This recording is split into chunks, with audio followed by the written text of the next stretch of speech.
The story begins in a world where mercenaries are ready to sell their souls for money. The ones willing to throw their lives away earn an even bigger payout. The captain of the Fang mercenaries takes the final sip from his bottle and casually tosses it off the roof, already done with this whole pile of bullcrap. Apparently he is here to meet the knight commander, who bluntly tells him that he wants him to die. Jake mocks the rich nobles for always using people like disposable pawns, dangling lands and titles in front of them before eventually throwing them away. He asks the commander to repeat himself because apparently he could not hear properly the first time, while secretly hoping the old guy would at least sound a little more sympathetic this time around. However, the rich dude remains completely serious and keeps insisting on it. Jake asks the commander if this is supposed to be some kind of joke. He grabs hold of his blade while trying to reason with him, arguing that he cannot seriously expect mercenaries who are treated like human trash to willingly die while thinking it is all for some grand honor. The commander coldly apologizes for wording things that way and makes it clear that he wants Jake for one final mission. He explains how terrible their current situation has become after all the losses they have suffered, and now there is nowhere left to run from the rebel forces whose blades are aimed directly at destroying the Crawford family. Jake lets out a light laugh while arguing that this honestly sounds like the perfect moment for him to pack up and leave instead. He backs up his point by asking how a piece of trash like him is supposed to survive when even the most talented man around is already cornered, clearly referring to the commander himself. While speaking, Jake assumes that the noble probably wants him to scout out an escape route. Just then, the commander finally explains the conditions of this so-called final job. He elaborates that all Jake has to do is stand beside him and hold back the rebels who will attack tomorrow, buying enough time for his lord to escape safely. He even makes things sound easier by saying that Jake's job would end the moment he dies. The commander then tosses a very expensive red gemstone toward the mercenary as compensation. Jake immediately smacks the gem away in pure anger while asking if the noble seriously takes him for some kind of jackass instead of the Jake he actually is. Jake refuses on behalf of all the mercenaries to act like nothing more than meat shields.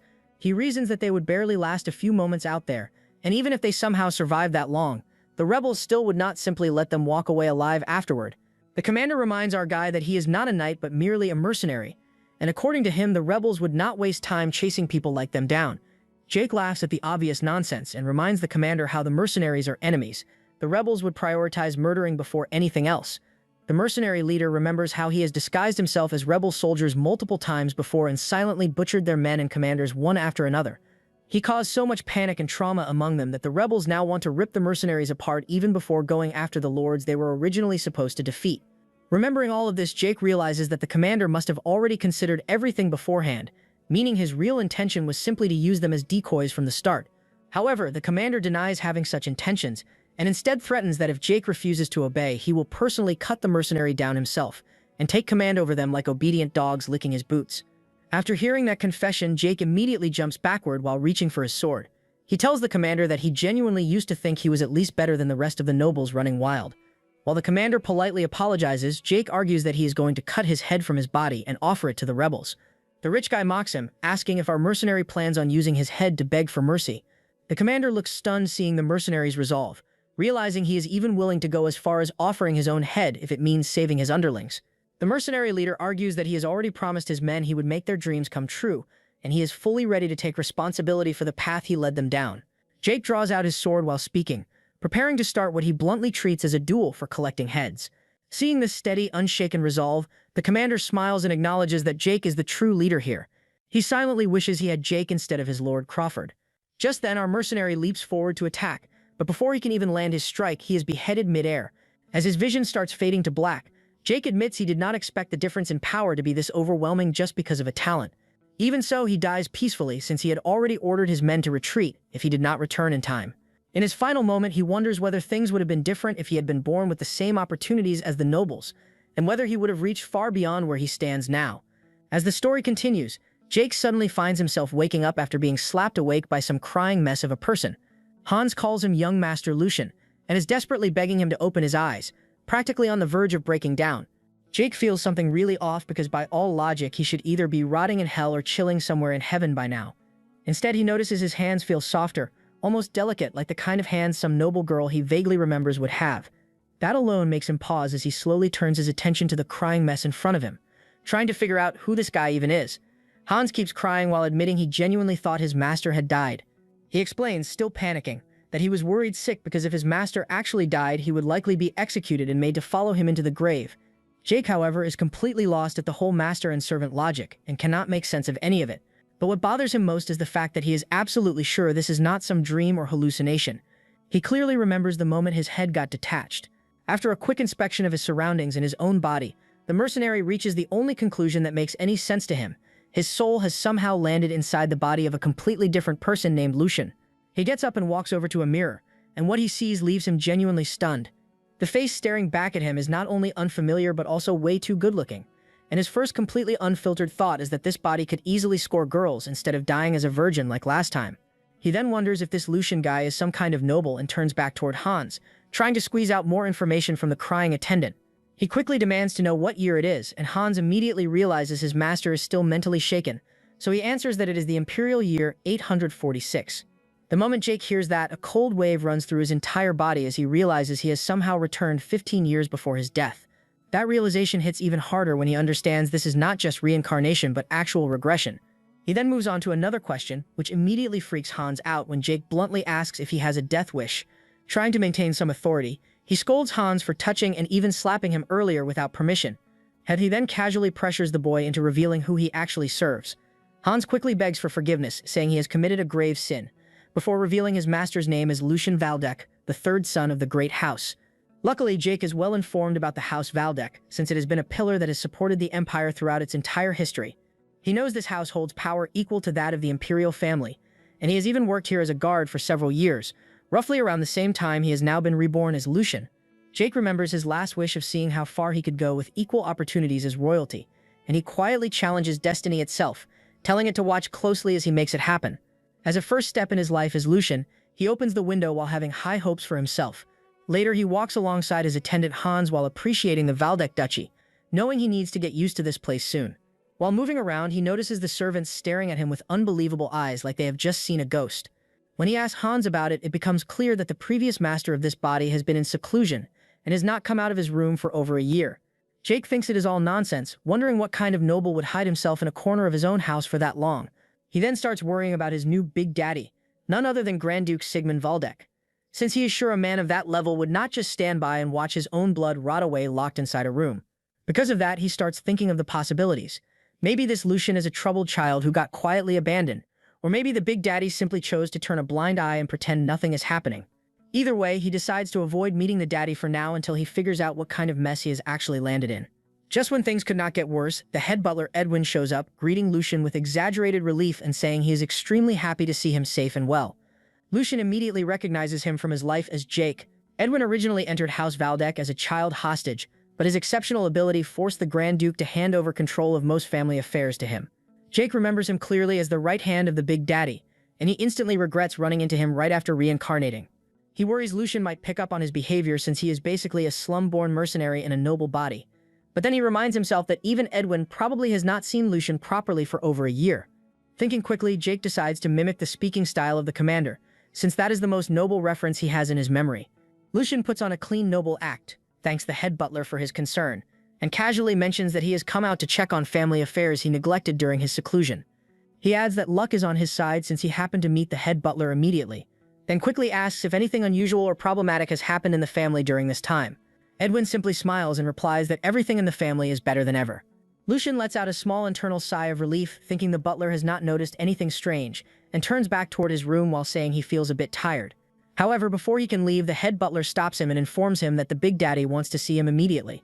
The next moment, Lucian is escorted in front of his new daddy, Grand Duke Sigmund, who does not look remotely forgiving and calmly asks his son why he is still not dead. The Duke sits firmly after stating his question while our hero tries to figure out the real meaning behind his intentions. So he carefully asks what his father actually means by that. Before he can properly finish, the Duke says he is willing to overlook the young noble using his mother's death as an excuse for abandoning his duties. But he crossed the line the moment he started to toy with his own life after his little protest of seclusion proved completely useless. Lucian tries to understand the exact situation he has gotten himself stuck in, and soon realizes that the reason the personal assistant bawled his eyes out earlier was probably far more serious than he first assumed. He attempts to clear up the misunderstanding, but his father cuts him off midway and demands to know what kind of thoughts he has kept locked inside his sick brain all this time. The Duke reasons that the whole attempt of overdosing his weak body with sleeping pills was nothing more than a reckless stunt to gain his attention. Our boy instantly finds himself stuck in a slippery situation and finally starts to remember why he never had any recollection of Lucian from his previous life. He recalls that during his former lifetime he worked as a guard, and during that time, the Waldeck family's third son quietly ended up dying. The Grand Duke Sigmund Waldeck has 4 sons who all come from different mothers, and our hero met every single one of them during his previous lifetime. However, he never once met Lucian's mother because she passed away from illness very early on, and not long after that, the young noble himself also followed her. In his previous life, he simply assumed that both of them were naturally sickly and never gave the matter much thought. But now he finally understands that the young noble had to endure an unstable position within the family ranks after losing his mother at such a young age. The pressure becomes too much for him to process, so he chooses to overdose on sleeping pills just to force the Duke to notice him for once. However, after an entire year of seclusion, his body weakens badly and his calculated dosage becomes too much for him to survive, so he simply passes away. Our boy places himself in the Duke's shoes and realizes that the father must feel completely grief-stricken after suddenly losing a son he has not even seen in a whole year because of a reckless stunt like this. Our boy estimates that the Duke must be worried sick deep down, but since his own fate now hangs by a thread, he can almost hear the foundation for his future crack beneath his feet. He thinks that if the Duke ends up disliking his answer, he could either spend the rest of his days serving as a priest at some random monastery, or get shipped off to the far north where treacherous cold and wild beasts wait for him like his luck already decided. This dude deserves 0 peace today. He quickly tries to calm himself down and puts on his best poker face since this is already his second chance at life. He agrees to reveal his true intentions to his father, but before that he sincerely apologizes for staining the family name through his reckless actions and for causing his father so much worry. He then accepts full responsibility along with whatever punishment might come afterward. The Duke points out that it will not change anything, but our boy completely catches him off guard after adding that they should instead rejoice because the past can no longer be changed anyway. As he straightens his posture, he explains that rather than wasting his life lurking around old regrets, he would rather live while working toward the future ahead and asks his father to forgive a child who sincerely repents before his parents. He even adds that such forgiveness is the duty of every parent, one that heaven itself binds them to uphold. Edwin can barely believe his own eyes after seeing the boy he once knew as timid suddenly speak like some confident noble gentleman. Duke Sigmund pauses for a moment before commenting that Lucian has no right to raise his voice and lecture his own father. Yet the clear relief on his face already says more than enough. Our hero bows his head in gratitude, but internally he almost gasps because his gamble actually works way better than expected. Already he recalls that the Duke always values people who can stand up for themselves, so charging directly into the argument instead of acting scared truly turns out to be the right move. His father comments that he has become surprisingly bold after returning from the dead and then questions what exactly his son plans to do with his life from now on. Lucian explains that he plans to start by fixing his broken body, after which he intends to learn the art of the sword properly. This immediately catches the Duke off guard, and our hero quickly follows up by saying that he will also need to eat and sleep diligently if he wants his plan to succeed. His father seems convinced by the explanation and tells him that he will personally observe him from now on regardless of whether he is bluffing or not. He then orders the butler to give him that thing which would apparently prove more useful than empty words, though Lucian has absolutely no idea what his father even means by that. The butler immediately starts making arrangements, while our boy simply stands there confused with the social awareness of a rock. The very next day, however, he nearly loses composure after seeing workers line up while carrying chest after chest filled with gold. At that point, he finally realizes that his father had actually referred to a ridiculous monthly allowance all along. As he touches the coins with both hands, he can hardly believe this absurd amount arrives every single month. So with that kind of wealth now sitting inside his arsenal, he starts to think that building a decent body might genuinely be worth a shot after all. The scene cuts to the beautiful flower garden where the Grand Duke visits with the butler. Seeing the Grand Duke return here after avoiding it for so long genuinely shocks him. Lucian's mother was buried here, and the memories tied to her made it hard for the Grand Duke to even look at the garden. The thought that Lucian's sudden change also stirred something inside his heart quietly crosses his mind. While he is not exactly in his father's best graces, that does not change the fact he is still the son of the Grand Duke's beloved wife. Right then, the Duke suddenly says Lucian was cringe from the moment he was born. The boy always had fear and uncertainty in his eyes, getting startled when someone so much as farted next to him. The only thing Lucian had in common with his mother was his looks. Head butler Edwin's eyes widen in shock when the Duke smiles and admits he was wrong about Lucian. He is certain Edwin also noticed the massive change after the way the little lord stared him down and boldly said exactly what was on his mind. Head butler Edwin shares that he believes the young lord became so soft because of his overly kind heart, but at the end of the day, the blood of a Grand Duke still flows through his veins. Lucian's father hopes that is truly the case, and that his son has the resolve to follow through on his words. Empty talk does not get people very far in life anyway. Hearing that, Edwin admits there is still just one tiny problem. Even though Lucian's frozen pocket money was finally restored, it seems somebody has been stealing from it behind the scenes. After digging deeper into the matter, he learned the one responsible was his elder brother Geordie. That is not all either. The shameless scumbag also got rid of the maid serving the young lord and planted his own lapdogs there instead. making sure the little runt would never grow into a future pain in his side. The Duke understands the scheme is clever, but it is still small-minded, dirty tactics. He believes the second son holds a grudge against Lucien because of the pressure coming from his mother's family. When Edwin asks if they should step in and take action, the Duke claims Lucien does not need babysitting. If the boy has an IQ higher than a rice cooker, then Geordie's petty little setup should not pose much of a threat. With an amused expression, the Grand Duke strokes his beard and says his son has no future if he cannot even overcome this tiny punishment. Many days pass at the Valdec mansion, and Hans walks into a room where the maids quietly whisper among themselves, worried about Lucien locking himself away once again. Hans was honestly a little shocked after the young lord's locked pocket money got returned to him following that heated yap session with his father. It was a massive chest overflowing with enough gold and precious valuables to make even the greediest gold digger start drooling. His servant notices Lucien trembling slightly and realizes it could not have been easy for him to gather the courage to talk back against his father like that. The delusional ginger gets emotional and nearly bursts into tears for the young master. Lucien, on the other hand, is practically getting a raging hard-on while staring at all that money. This was exactly what he needed to finally get his hands on the elixir that could turn a scrawny stick into a monstrous warrior. Later inside his room, Lucien wonders what exactly is going through Hans' mind. Honestly, he is pretty impressed that his servant followed every order to the letter and loyally guarded him the entire time without question. After all, Lucien kept locking himself away while experimenting with strange tools and compounds the poor kid had never even seen before in his life. Insanely expensive materials like moongrass possess mysterious properties because the rare plant only grows beneath moonlight. He practically went broke after ordering Hans to buy every single piece of moongrass available on the market.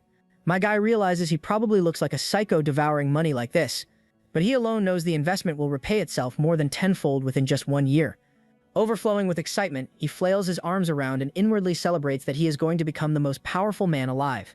For a brief moment, he gains some genuine respect for the massive balls alchemists had. Those lunatics were the ones who gambled away their entire life savings experimenting with moongrass in the first place. But thanks to all their effort, an elixir straight from the heavens was eventually born, and Lucien plans to use it to flip the entire empire upside down. People even charged the alchemists with blasphemy for claiming some magical energy drink that descended from the heavens. When everyone finally learned about the red elixir's absurd effects, public opinion quickly flipped overnight. With that elixir now sitting in his hands, Lucien grins in satisfaction. For centuries, people believed a warrior was born with a fixed limit to their talent. No matter how hard somebody grinds, every fighter eventually hits the physical limit of their own body. Yet simply drinking this elixir could turn even ordinary commoners into competent fighters. The red nectar resting in our young lord's hand is only a rough recreation of the original elixir, but for somebody stuck with a body like his, there is barely anything in the world that could help him more effectively than this. Lucien genuinely believes he lucked out hard. The very first thing destroyed during the era of conflict was the alchemist who created it along with the original recipe itself. Almost nobody remembers the recipe anymore, but thanks to the clues he gathered over many years, our protagonist managed to figure out how to recreate it. He knows full well plenty of reckless bozos attempted their own versions before him, only to drink the mixture and fold from the side effects. Even so, my guy casually chugs the thing down anyway. It is explained that the reason the elixir gives different effects depending on the person is because of mana flow. Lucien's body is special because the mana flow inside him is already smooth. The strangest part, though, is that the mana moves without any resistance at all, and he does not feel even the slightest pain. Feeling the mana circulate through his body as if it is searching for the perfect place to settle, he suddenly reaches a shocking realization. Lucien might actually be a genius when it comes to magic. Meanwhile, Hans waits for our boy outside the door. The moment Lucien steps out, he casually asks if anything happened while he was inside. Hans immediately rushes toward him in tears and asks if he even realizes how long he has been locked away. Since Lucien never answered and nobody allowed him inside, he was terrified something awful had happened. After hearing that, our boy simply smiles. Hans feels like something about him has changed, though he cannot properly explain what it is. Then again, he has been taking care of Lucien since childhood, so he can naturally sense even the slightest difference in him.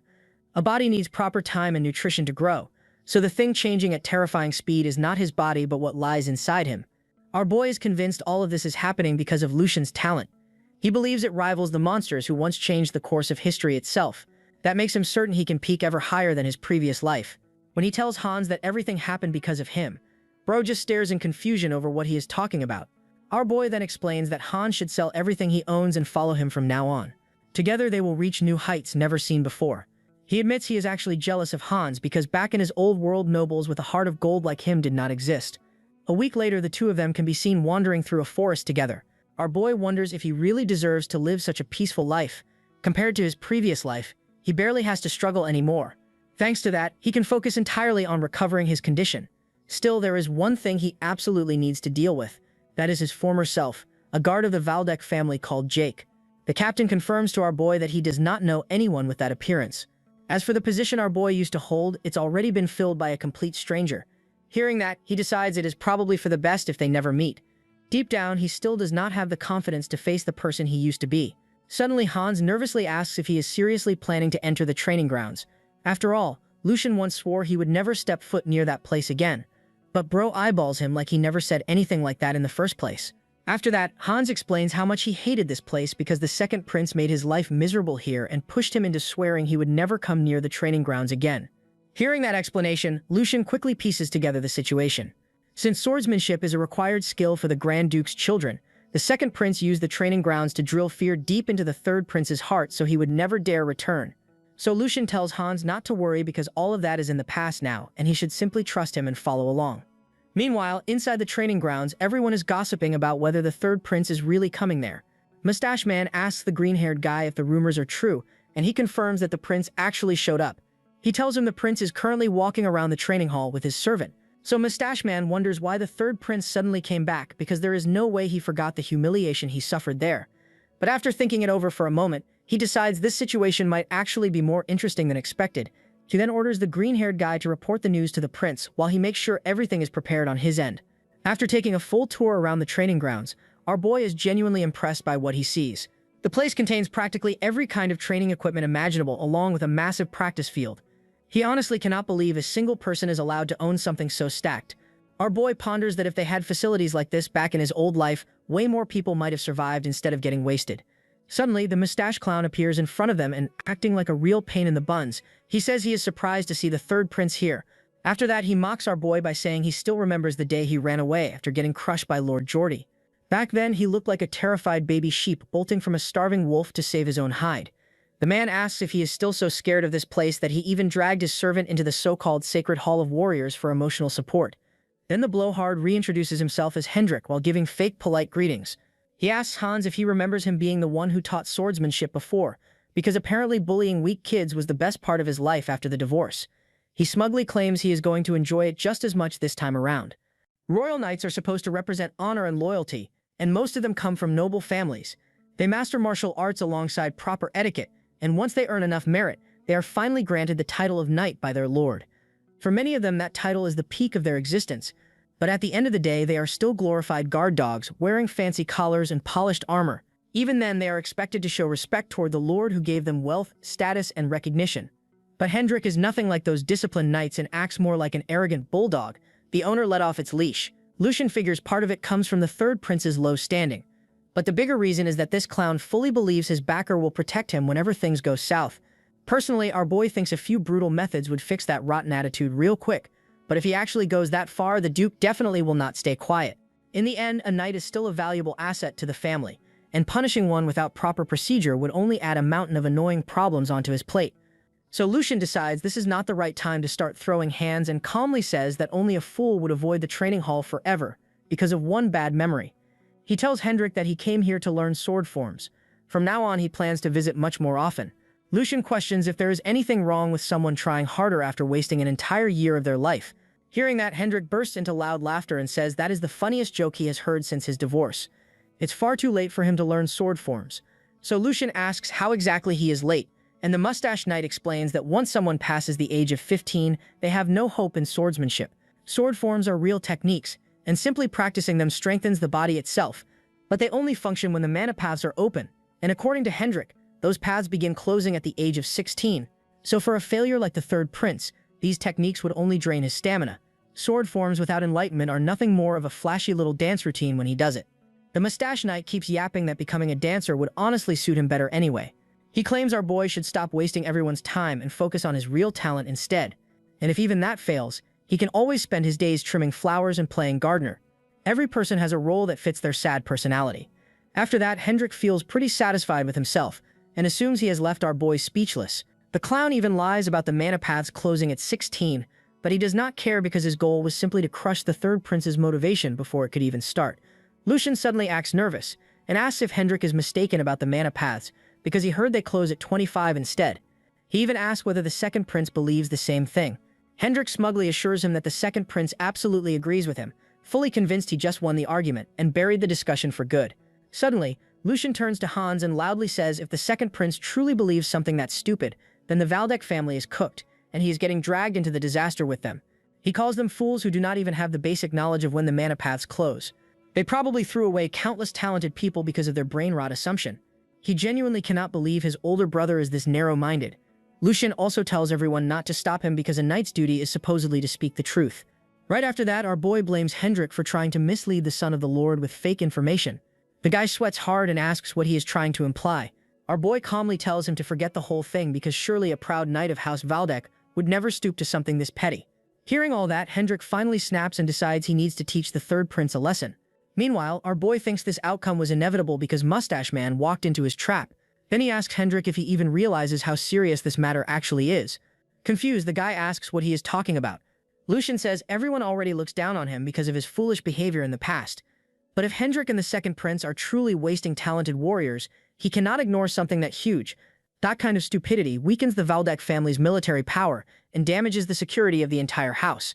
As a member of the Valdec family, he says he has every right to be appalled by the nonsense. With zero hesitation, Lucian orders the Mustache Knight to prepare himself, because he plans to report this directly to the Grand Duke and request formal punishment. Hearing that, Hendrik sweats bullets and wonders how the same timid kid who used to act like a harmless doorstopper suddenly turned into a sharp-fanged wolf capable of tearing people apart. At that moment, the second prince, Geordie, finally arrives and asks what all the commotion is about. Mustache Knight immediately runs to his daddy and promises to explain everything. But before he can even begin, Geordie stops him and tells him that no explanation is necessary. He leans in and whispers in his ear that he already saw the pathetic behavior with his own eyes. He roasts the knight for getting manipulated by a young brat that easily and tells him to save face for now, because otherwise that would only make the second son's position even more troublesome. Meanwhile, Hans is cowering behind our boy and starts yapping that Geordie looks absolutely furious right now. Lucian agrees with the attendant's words and smiles at his brother. Geordie is the second son of the Grand Duke, and unlike the others, the guy is a true noble at heart. There are rumors floating around that he used shady methods to recruit people outside his circle because his influence was constantly overshadowed by the first son. If Geordie finds anyone useful, he immediately tries to rope them into his faction. Our hero then greets his older brother with mock respect, saying that it has been quite a while. He asks how Geordie has been doing lately. However, the elder brother only keeps staring daggers at him. The second son calls him a fool while our boy pretends to be innocent and asks what exactly happened. Geordie reveals that he overheard every single part of Lucian's conversation with Hendrik. He then openly accuses our hero of damaging the reputation of the Valdec family. Lucian still acts as innocent as a newborn baby and asks what he possibly did wrong. Geordie starts monologuing that it has been a long time since Hendrik retired from the front lines. That is why the old knight forgot how to control his tongue and dared to take the second son's name in vain. However, he decides not to punish the knight, keeping in mind all the sacrifices Hendrik made for the Valdec family. Giving Lucian a death stare, Geordie roasts our boy that he is nothing like the knight and even ran away from sword training. He then openly declares for everyone to hear that Lucian Valdec must first learn how to respect knights since they form the backbone of the Valdec family. Geordie then puts on a massive performance, apologizing to all the knights present there while asking them to show leniency toward his foolish younger brother. He then gets a nasty smile on his face and promises to properly educate his younger brother for all his mistakes. Despite all the provocations, Lucian maintains his composure and actually gets impressed by his brother. Even though his original words were directed only at Hendrik, Geordie twisted the entire situation so it looked like Lucian insulted all the knights at once while also protecting his own image. Taking a deep sigh, Lucian starts by complimenting his brother, which leaves Geordie completely confused. However, our hero continues, saying that even though the matter only involved Hendrik, the second son still did well to scold him for accidentally insulting the Valdec family. Channeling his inner drama queen, he announces that Geordie even managed to teach him an extremely valuable lesson today. Repeating his earlier words about calling his older brother empty-headed, Lucian claims that he feels ashamed for using such disgraceful language. He loudly declares that his elder brother is incredibly wise for teaching him this lesson today. Geordie is just about ready to blow a fuse while our boy turns toward Hans and asks him to prepare the finest silk parchment so this glorious lesson can be properly documented forever. On the inside, he tells himself that he will use his older brother as a stepping stone to clear his own reputation and establish himself properly. He wants everyone to understand that the old version of the third young master has officially been factory reset out of existence. Coming back to reality, he then asks Geordie for permission to leave since remaining here any longer would only create more chaos.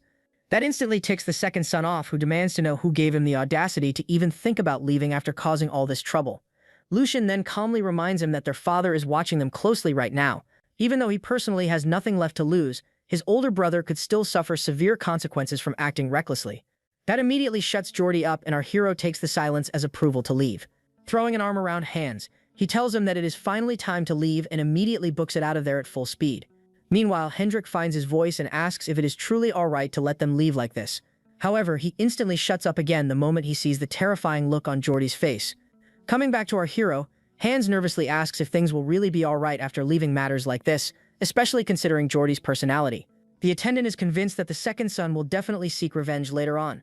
The poor kid is terrified that he might get dragged away by that scary knight someday, but our boy simply tells him to relax for now. On the inside, he realizes there is truth behind those fears, since he personally experienced something similar before. Whenever a useless superior starts getting arrogant, it is usually the people working under him that suffer the consequences the hardest. Putting on a confident smile, he reassures Hans that a mere knight would never dare cross the line, especially while he is around. He then apologizes and says that Hans must have suffered a lot back then. Whenever a lord starts acting like a spoiled brat, the followers around him are usually the ones forced to pay the price. Though it must have been even harder for Hans since he serves as his personal attendant. Lucian then promises with complete confidence that from now on, he will never allow his own actions to negatively affect the people around him ever again. His people will never be looked down upon, nor will they have to live in fear of others anymore. Moving forward to the next day, our hero paces through the hallway of his mansion. In his mind, he wonders why things are so peaceful because he knows Jordy is not the type to forgive and forget. Clutching a page tightly in his hand, he declares that his suspicions were completely right. He then announces that he has been waiting for this day to come for a very long time. Even Hans is completely fired up and tells his master that they absolutely need to take action immediately. Our boy asks Hans if he is ready, and the attendant looks like he is about to crash out on somebody. He then shouts out loud, wondering who the hell Jordy thinks he is for messing with both his allowance and Hans's salary. The entire mess started when he received his monthly budget report. Our hero was already fantasizing about stocking up on supplies and enjoying that sweet extra moonlight funded by Daddy's wallet. He had been waiting for his account to finally receive divine blessings again. But the moment he opened the paper, his happiness instantly evaporated into thin air. He stares at the document in complete confusion, unable to process what he is even reading. In short, both his allowance and Hans's salary had been severely reduced. The second son used the head maid he planted inside Lucian's household to quietly redirect the funds straight into his own pockets. Even though fraud involving nobles could easily earn someone a hanging sentence, this was only possible because Lucian's household had become vulnerable. After his mother passed away, he originally entrusted the finances to his former head maid Dana, who remained loyal to him.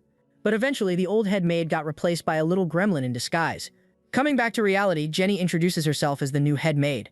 She explains that she wanted to greet him earlier after getting appointed. However, the young master apparently never left his room. She then throws shade at him, asking if his brooding arc is finally over. Hans immediately gets offended and tells her to remember that she is standing before the young master. However, our boy tells him to calm down since technically she is not wrong. Lucian then skips straight to the important part and asks whether she was the one who drafted the new budget report. Jenna gets a creepy smile on her face and openly admits that she handled everything herself. She explains that since the previous head maid controlled the finances, she naturally inherited the same authority.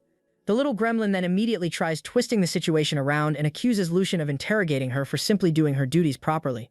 She continues yapping that the young master should have handled these matters himself in the first place. Our boy already expected this excuse because the previous Lucian was basically useless at managing anything. He lets the comment slide for now but points out that something still feels extremely suspicious. He confirms that most of the funds were redirected toward increasing servant salaries, which makes sense since the staff suffered because of his incompetence. However, Hans's salary got reduced instead of increased, which makes absolutely zero sense. Jenny immediately starts acting innocent and says it was just an honest mistake that she will correct later. She then turns toward the servants and tells them that everyone present can testify how hardworking and honest she is. The rest of the staff freeze up in fear for a moment before immediately glazing Jenny out of pure survival instinct. Watching the pathetic excuses of weaklings, our boy lets out a deep sigh and tells Hans that it is time to leave. The attendant gets confused by the sudden shift in attitude, but our hero then drops a dramatic quote that even though his body is still here, his limbs are refusing to cooperate anymore. Before leaving, he turns around and asks the head maid one final question while telling her to think very carefully before answering. Looking over his shoulder, Lucian asks which master she is actually supposed to serve inside this household. The gremlin remains smug as ever and says that she will ask Jordy for advice regarding the matter. It is common knowledge that once a wound becomes infected, it must be cut out for the body to survive. Right now, Lucian feels like his own heart is starting to rot away. The scene then shifts toward a shady underground bar. Hans looks completely confused and asks why they came here when they were supposedly looking for a place to fish.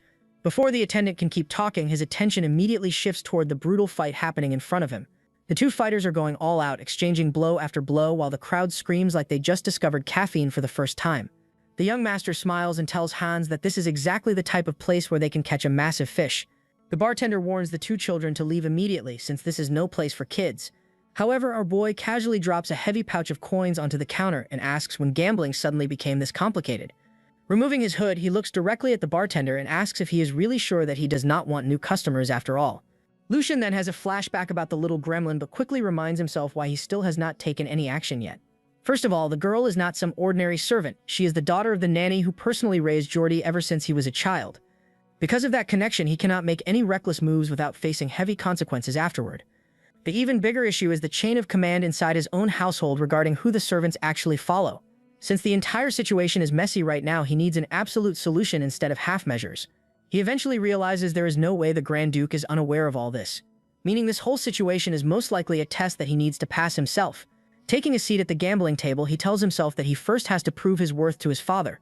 Lucian then picks up a deck of cards and starts shuffling them around like a professional dealer. He figures there is no harm in making some extra money while thinking up a proper solution. Sometime later, a huge crowd gathers around our boy as everyone watches in disbelief, while he keeps winning game after game non-stop.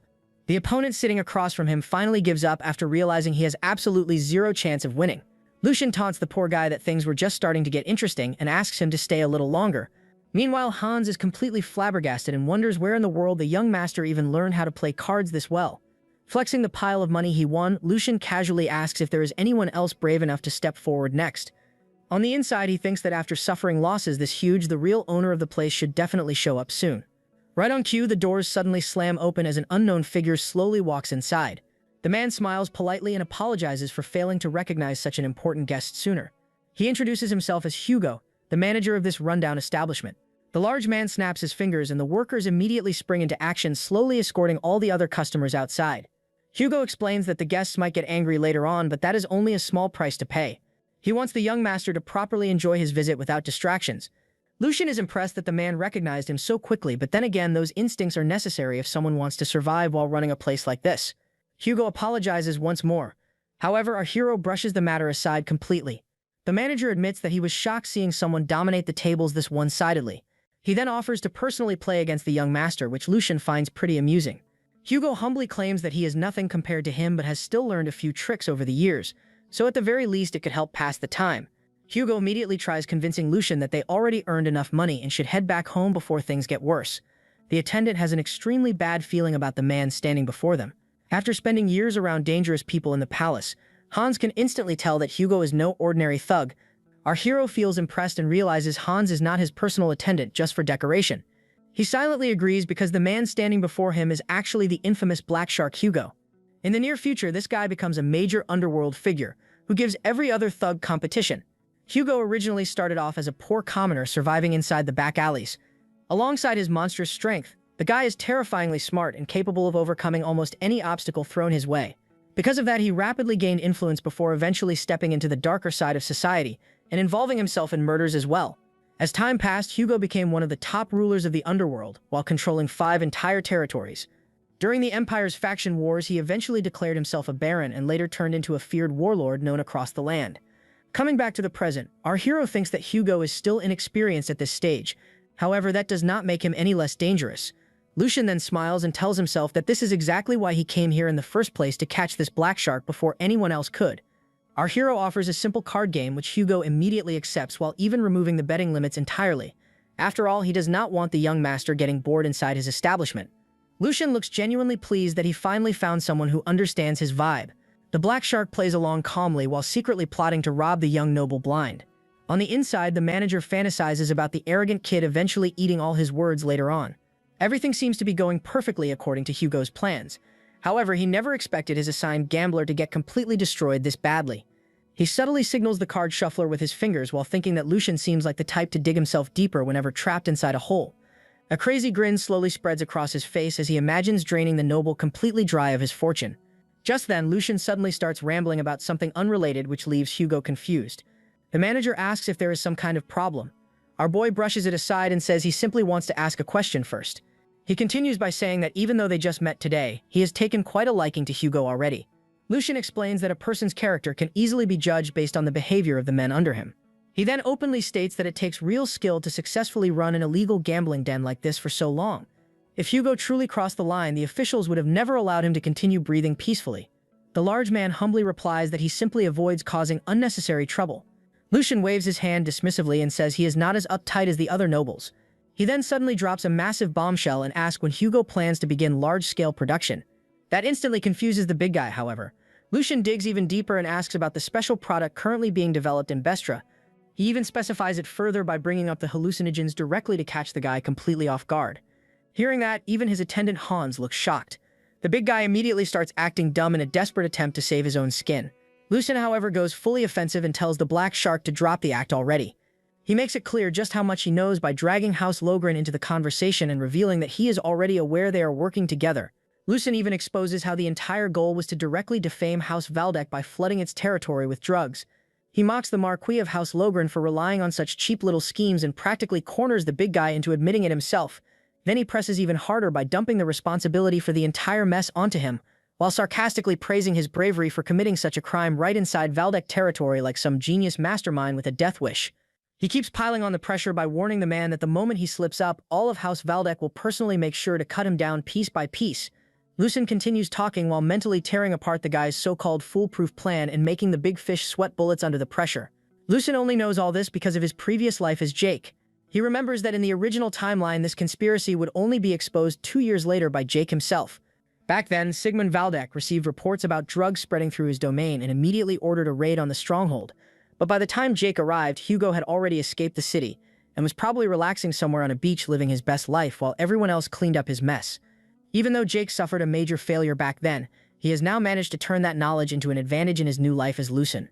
As Lucian snaps back to the present, Hugo immediately falls into denial and hopes he can somehow squeeze out a free pass by rejecting any connection to the drug trade. He tries justifying himself by arguing that he is nothing more than a humble merchant running a tiny little shop. The black shark claims that someone jealous of him must have spread those rumors and desperately begs for a chance to prove his innocence. Lucian, meanwhile, keeps pushing the pressure higher as he now brings up the rice mills Hugo has been backing and reveals how the underground tunnel here is actually a secret route leading outside the walls. Basically, the perfect little escape hole for rats the moment things go wrong. Lucian threatens the black shark and asks him one final time how far he has progressed with his plans. At this point, Hugo is sweating bullets because he never imagined someone would know this much about the operation. Since he has completely run out of excuses, his brain immediately jumps to the final desperate option of murdering the Valdek brat right here and now. However, Lucian instantly sees through the act and shuts him down before the guy can even properly commit to the thought, forcing Hugo to mentally scold himself for considering something so suicidal in the first place. He starts imagining just how horribly this could backfire and how he could end up strapped to some human experiment table before the day is even over. Wanting to survive no matter the cost, Hugo quickly drops to his knees and begins begging for mercy. He desperately tries bargaining for his life and even offers himself up as a loyal dog willing to lick Lucian's boots if necessary. The rest of his men inside the place immediately follow the black shark's example and start begging for forgiveness too. Lucian slowly gets up from the sofa while admitting that keeping a dog around honestly sounds like a pretty decent idea. However, he says it feels way too plain and boring as he sits down directly in front of the black shark he has completely humbled. He then tells Hugo that he doubts a man like him would truly be satisfied living as someone's dog forever, and instead offers him the chance to become a knight. Hearing that, Hugo suddenly remembers how he once dreamed of becoming a knight himself, but as expected, reality forced him to abandon that dream long ago.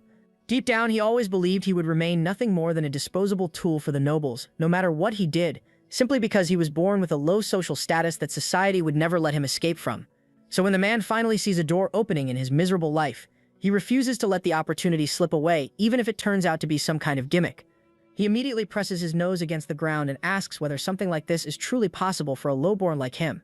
Seeing that level of resolve, our hero swears on both his own name and the Valdek family name that some trivial nonsense like social class will never stand in his way again. Lucian stretches his hand toward the guy and tells him to choose living as an actual human for once instead of staying a disposable tool for others to abuse whenever convenient. The story then shifts a few days later, where Lord Lucian is introducing Hugo to the maids while proudly stating that he is a capable talent personally recruited by him. He tells the big guy to introduce himself, and Hugo looks more excited than he has probably ever been in his entire life as he respectfully says he hopes to receive guidance from his seniors. After the introductions finish, Lord Lucian orders the maids to call over the head maid. The other maids immediately get nervous and ask if that is really necessary. Our hero calmly explains that he simply wants her informed, since he would rather avoid getting scolded later by the busy head maid. Lucian carefully watches the reactions of everyone there and it perfectly confirms just how deeply the corruption inside this place has spread. In the eyes of these maids, Lucian was basically a rotten potato, or honestly more like a rotten tomato left outside for too long. Because of that, he now decides it is time to teach them a proper lesson. One of the senior maids nervously steps forward and explains that they do not want to do this because the head maid is closely connected to Lord Geordie. Just then, the rest of them start panicking as well and loudly insist that nobody wants to go against Lord Geordie at all. Hearing all these lame excuses, Hans suddenly shouts out loud and asks the servants if they have forgotten who their actual master is. Just as the poor guy looks 1 second away from crying under the pressure, Hugo steps forward and tells him to leave this matter to him. He then walks up to his lord and respectfully asks for permission to use some unsightly methods to force loyalty into these scumbags. Lucian quietly feels proud that his years as Jake were not wasted and that he recruited the Black Shark at the perfect timing. If the drug business had progressed further, he would never have gained this much control over the guy. Our lord calmly tells Hugo to do whatever he wants but warns him not to hold back halfway through. The big guy then stands right in front of one of the male servants who looks so terrified he might actually wet himself at any second now. The servant realizes Hugo is more than twice his size, but he still desperately hopes he can somehow scare off what he considers some back-alley thug. The servant nervously argues that Hugo is getting himself into trouble without understanding how things work inside House Valdek, but his luck had already expired the moment he opened his mouth. Hugo instantly smashes him across the face, sending the guy flying into the floor while several teeth scatter out like his soul briefly tried escaping too. The other maids immediately protest, yelling about how some lowly trash dared to lay hands on them, but the big guy shows absolutely no fear and bluntly tells them he specializes in disciplining ungrateful people. A moment later, the head maid is practically dragged into the room by the other maids because she refused to come on her own. She keeps shouting at them to let go of her, but the maids desperately tell her to shut up since she has no idea how bad the situation already is. Then, right in front of Lord Lucian, she notices the other servants trembling in fear like they are attending their own funeral. When Maid Jenny finally shows up, Lucian lightly waves at her while explaining that he only asked the others to bring her here. But apparently the maids got way too enthusiastic and practically dragged her across the estate like she owed them money. Jenny keeps screaming at our lord while threatening that Lord Geordie is absolutely going to punish him for this later. Some of the maids desperately try calming her down and tell her to behave properly if she wants to leave without punishment. But Lucian clearly has no intention of letting things end that peacefully. Holding the whip in his hand, he calmly tells Jenny that she should scream as much as she wants today because this is going to be the very day she dies. Our hero thinks to himself that executions have always served as one of the best warning methods since ancient times, especially because they come with clear justification and an obvious target. The biggest advantage is that they leave a lasting impression on everyone involved, so he calmly walks toward the head maid because the punishment he has in mind already feels more than sufficient for her crimes.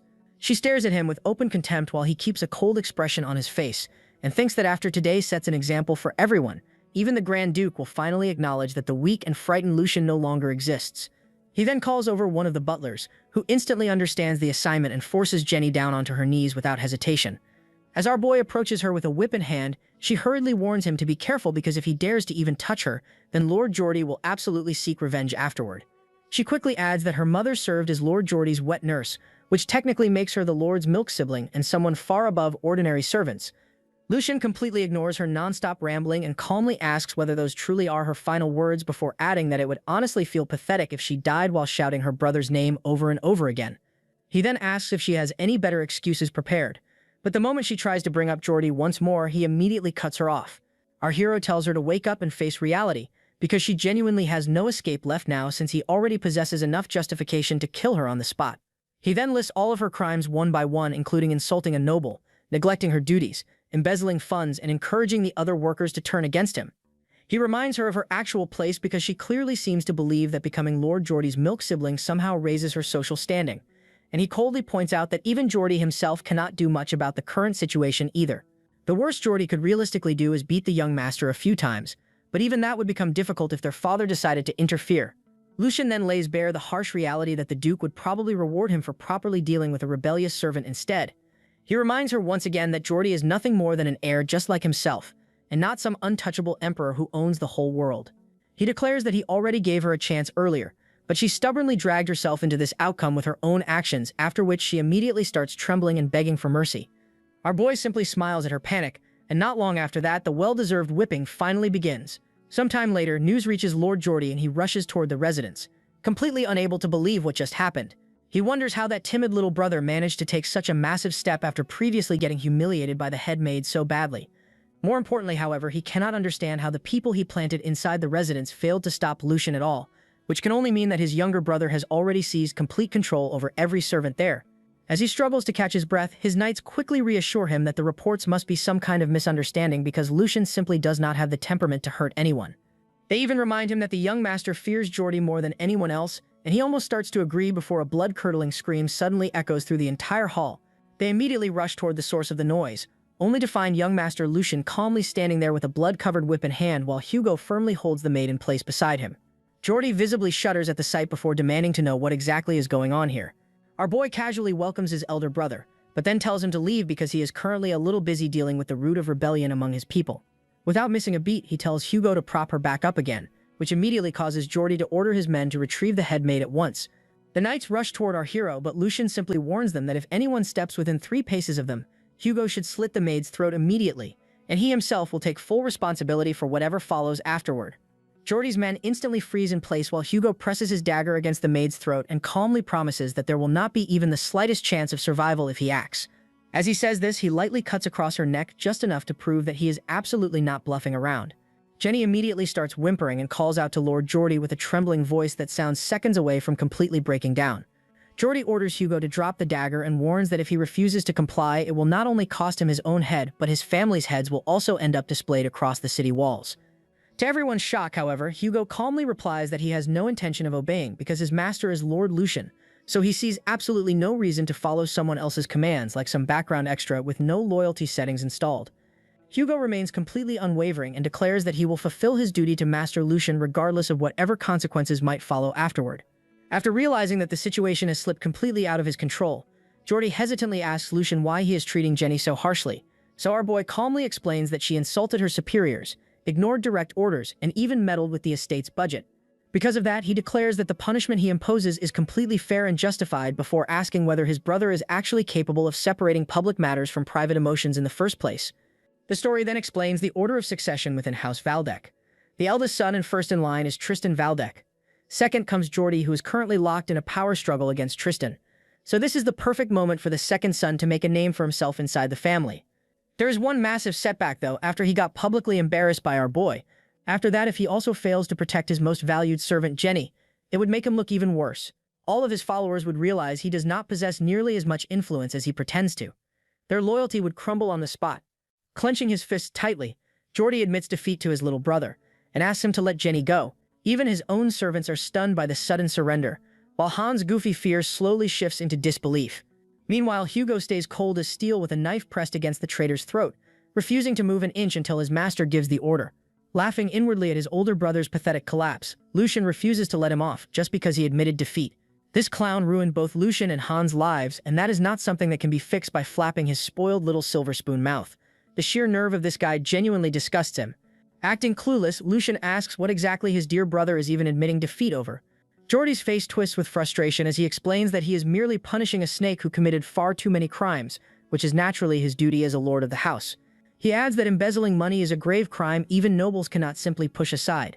Other people would start taking the matter lightly if he suddenly dropped the entire case just because of his brother's request. With a wicked smirk, Lucian says he would never wish to reject his brother's heartfelt request. But sadly, there is simply no reasonable way for him to justify stopping the punishment now. Trembling with rage, Geordi grinds his teeth and demands that Lucian stop talking in riddles already and state his conditions clearly. Jenny starts shaking the moment she hears the whip crack once again. Lucian then explains that back in the old days, the punishment for thieves used to be very simple. Jenny sweats bullets when our boy flat out demands they repay the stolen money several times over.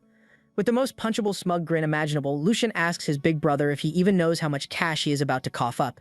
Later inside his father's office, the Grand Duke sits deep in thought. He reflects on Edwin's report about what went down between his second and third sons, and when he asked if the whole thing was true, the head butler confirmed he witnessed everything himself.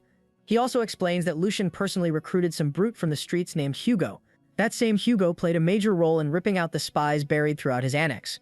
Afterward, Edwin informs the Grand Duke that Lucian's annex has now become the most heavily guarded area in the entire mansion. Right as Duke Sigmund is processing all this, he hears a knock at the door and gives permission to enter. Our boy strolls in like it is just another Tuesday and calmly asks why he was summoned. His father turns around and hits him with a stare sharp enough to make even Lucian feel a little pressure. He is caught off guard when Duke Sigmund says the stunt he pulled caused a massive uproar throughout the house. Staying calm, Lucian replies that it was only a minor issue. Those undisciplined servants were overdue for some harsh correction anyway. That said, his father is not a fan of the way he humiliated his older brother during that little performance. The Duke asks if he understands that the second son will absolutely retaliate after this. Lucian responds that Geordie cannot do anything he is unable to handle. The punishment was something that needed to happen. His aura peaks as he declares he cannot call himself a Valdec if he hesitates to punish a servant out of fear of retaliation. The Grand Duke is genuinely stunned by his sharp response, and Lucian confidently states that his actions will not damage the Valdec reputation. Regaining his composure, the Grand Duke informs him he has full permission to strike back if Geordie comes after him. But if the Valdec name gets dragged through the mud, he will stand with Geordie regardless of who was actually right. That brain-dead ultimatum leaves Lucian staring at his father. Bro straight up asks what in the world that's supposed to mean. Amused by his reaction, his father acts like the answer should already be obvious. Since his older brother is desperate to earn recognition, Geordie has spent years contributing to the family. Meanwhile, Lucian spent most of his life rotting away inside his room. In a situation like this, the family head naturally sides with the son who has done the most for House Valdec. Hearing that, our boy strokes his chin as something finally clicks in his head. It seems his father is indirectly telling him to surpass his brother and climb the hierarchy himself. The man is basically pushing him to build power and contribute to the family's legacy. After analyzing his father's words, Lucian realizes this is Duke Sigmund's way of speeding up the competition by handing him an invisible deadline. It is a sign that the succession war is finally beginning, and the Grand Duke wants him to join the battlefield. A grin spreads across his face when he figures out this is simply his father's weird way of forcing him toward the opportunity sitting right in front of him. Since he actually enjoys his father's indirect way of doing things, he reaches into his inner pocket to seize the moment. Slamming a report onto the Duke's desk, Lucian boldly declares that his next move is already underway. He stares Duke Sigmund directly in the eyes and claims it is something so massive that even he won't be able to ignore it. His father confirms one last time whether he is just faking all this for merit, yet Lucian assures him it is 100% authentic. In fact, he personally pressured the insider working under House Logren into exposing this information. The instant the Grand Duke hears that, a terrifying aura bursts out from him and blows Lucian's hair back from its sheer intensity alone. Lucian goes speechless as Duke Sigmund expresses his hatred toward that shameless vulture, Marquis Bernhardt. He cannot believe the Marquis would stoop so low to dirty his territory. Lucian's eyes are still wide from the shock, and he finally understands why the Duke is called the Empire's Sword. Before he ends up caught in his father's crossfire, he politely asks for permission to give his opinion. He states that House Logren will try to flee the moment they report this matter to the Emperor. There is no direct proof connecting House Logren to the drug trade, and if the Emperor pushes the investigation too much, it could easily backfire on them politically. Impressed by that analysis, the Duke starts wondering when his little shut-in suddenly became this politically sharp. Stroking his smooth, beardless chin, the young master says they would probably escape with nothing more than a slap on the wrist. So the smarter move is to hit them with a massive counterplay. House Logren will regret for years. That calms the Duke's anger for the moment. He takes his seat and asks what exactly his son's grand plan is. Lucian explains that he intends to lock them down completely, and he already started by securing their escape route. Recently, he recruited an insider to his side who was abused by the Marquis for years. That instantly reminds Duke Sigmund about Edwin mentioning Lucian's new knight Hugo. The Duke is shocked that Lucian recruited the man while he was aware of everything happening behind the scenes. Even his father admits the double agent strategy is well planned. Lucian assures him the scheme is solid because the Marquis would never suspect his own right-hand man of betraying him. Given enough time, House Logren will have no choice except to swallow the loss and take the humiliation. But after hearing the full plan, his father immediately points out one massive flaw. With sharp eyes that pierce right through him, the Duke warns that the entire scheme falls apart when that back-alley rat decides to betray him instead. Trusting someone who could betray him at any moment will get him nowhere. Hearing that, Lucian fires back that he is not relying on trust. He is betting everything on Hugo's dream. The man's goal was to become a distinguished knight whose name is known throughout the land. His aim is for his name to go down in the history books. That may sound like empty yapping to them, but it is the burning desire that drives Hugo insane. That desire is exactly why Hugo will not betray him, and he is willing to bet everything on it. His father looks unimpressed by the childish sentiment and asks how he plans to deal with betrayal. Lucian calmly states the responsibility of his knight is his own, and he will stake his own neck on the line. His answer satisfies the Grand Duke. As a reward, he promises to teach his son the Valdec family's special sword form, the Lionheart sword. Later that day in the library, head butler Edwin apologizes for letting such a filthy drug business slip right under his nose. The Grand Duke does not waste words on him, admitting his own part by ordering Edwin to focus more on border control. So he sees Lucian discovering Bernhardt's shady little operation used to hide his illegal trade as a stroke of sheer dumb luck. Edwin and the Duke figure out this is simply House Logren's way of slandering Sigmund's name and curry favor with the Emperor later. With that said, the Grand Duke worries about what motivated Bernhardt to make this move, and more importantly, how Hugo got close to his son. The head butler reports that Hugo's reputation paints him as nothing more than a loudmouth thug running a gambling den. However, the man was actually a massive underworld boss, The head butler admits it is a huge surprise that Lucian managed to control a man who spent his entire life ruling over others. He calls it a turning point in the third son's growth. Duke Sigmund, however, only sees that a man driven by dreams of fame would never last long as an underworld boss. In his eyes, Hugo saw the potential behind Lucian's genius and chose to bet everything on serving him as his subordinate. That said, he informs Edwin that Lucian has finally proved himself worthy, so he will pass down the family sword form to him. The head butler is visibly surprised and asks who will teach him, to which he replies it will be Master Eisen. While he is not thrilled about disturbing the elderly man secluded in nature, he is certain Eisen will find the boy worthy of training. That night, our young master shocks his little servant. Hans nearly loses his mind and thinks it is a joke when he hears Lucian is officially a candidate for successor of House Valdek. The little dude drops to his knees in tears over the news, annoying Lucian so much that he asks Hugo to deal with him. Hugo manhandles the little guy with his bear-sized hands and tells him to calm down. Addressing him as senior, he says it was obvious their master's cracked talent would eventually be recognized. So as his right-hand man, it is Hans' job to keep his cool over tiny victories like this. Hans blushes like a kid on Christmas and starts giggling over getting called Lucian's right-hand man. He then shows some grace, claiming he is not worthy of that title yet. He still has a lot to improve if he wants to become a proper example for a talented senior like Hugo. Lucian watches with dead eyes as the two polar opposites play around in front of him. That ability to get along with anyone gives him even more confidence that Hugo was the right choice. He then tells Hans this news is supposed to remain a secret between his most trusted men before the official announcement. Then he quietly analyzes the softy kid serving him. Hans may be softer than a pile of cotton for his own good, but his loyalty is genuine. With proper training, he bets Hans will become one of his greatest assets. Meanwhile, Hugo is already a capable bodyguard who only needs fame and honor to shine his leadership qualities. As a knight, Hugo will become his strongest aide. So Lucian wants to focus on raising quality subordinates instead of building a bloated army of useless followers. With that, he tells the boys they have a rough road ahead, so he will rely on them because it is not something he can overcome alone. His loyal servants swear to support their lord to the absolute best of their abilities. A few days later, our young master stands alone in the middle of the training arena. He flashes back to the days when he wandered entire continents searching for one thing. He searched for sword forms that are powerful enough to raise a swordsman's skill to levels never seen before. Even among those, the advanced sword forms were cracked. Yet after hunting for them like a starving dog his entire life, he never even got the mid-tier ones. Our MC only got his hands on the trash-tier techniques apprentice knights practiced during basic training. But learning a sword form without mana from a noble's blood is difficult, so he was beyond thrilled when he obtained some of the lowest-tier forms. There was just one problem. Swordsmen with advanced sword forms still whooped him with embarrassing ease. That unfair advantage cost him countless comrades on many missions, and fueled his obsession to chase them his entire life. Now the same lowlife who clawed his way up from nothing is about to inherit a sword form reserved only for the highest members of the Valdek family, the Lionheart sword. Dripped out in his red training suit, he is way too fired up, so Lucian takes a deep breath to calm himself down. He arrived earlier than the official time because he simply could not hold back his excitement. Deciding to calm his thoughts through meditation, he takes a seat and reflects on the cracked luck of this new game plus life. Through a cross-shaped hole in the wall, a figure silently watches him for a moment. Seeing him remain still as a statue for so long, Master Eisen is impressed by his patience. The old master wonders if this is truly the same floppy little pancake from before. He is the complete opposite of his old weak self with a peaceful yet sharp aura. The sight reminds Eisen of last night when Duke Sigmund requested that he teach his third son. The failed father admitted he had almost given up on the boy, but his sudden change was fascinating. His growth might even be enough to wake up Master Eisen's rusty old heart. If the Grand Duke speaks this highly of the kid, Master Eisen believes the boy must have changed greatly. Hearing that, the Duke says it is not just a simple change, and the boy's entire mindset has become a mystery, and Eisen will understand once he meets Lucian himself.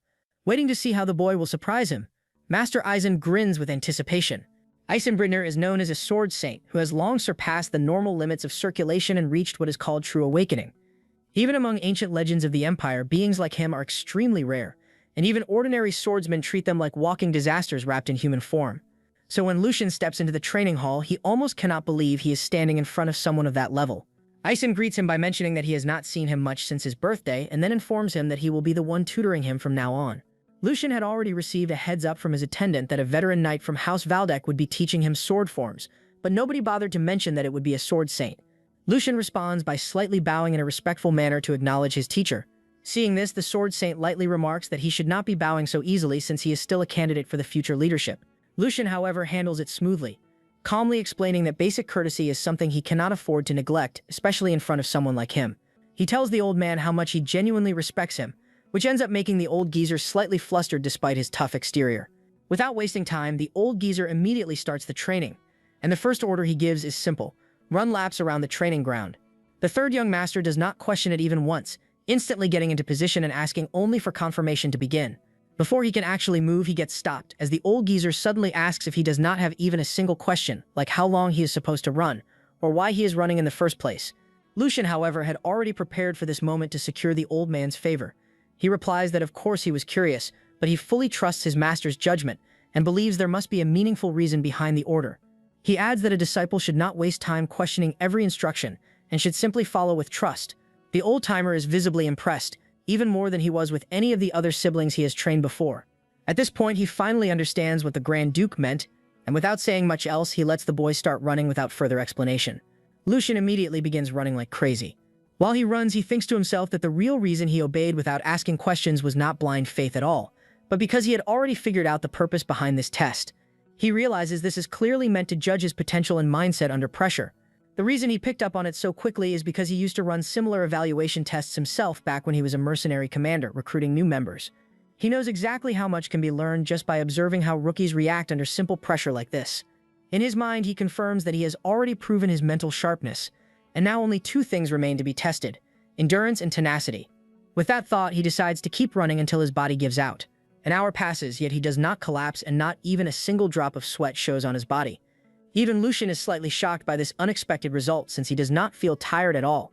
In fact, the more he runs, the lighter his body starts to feel.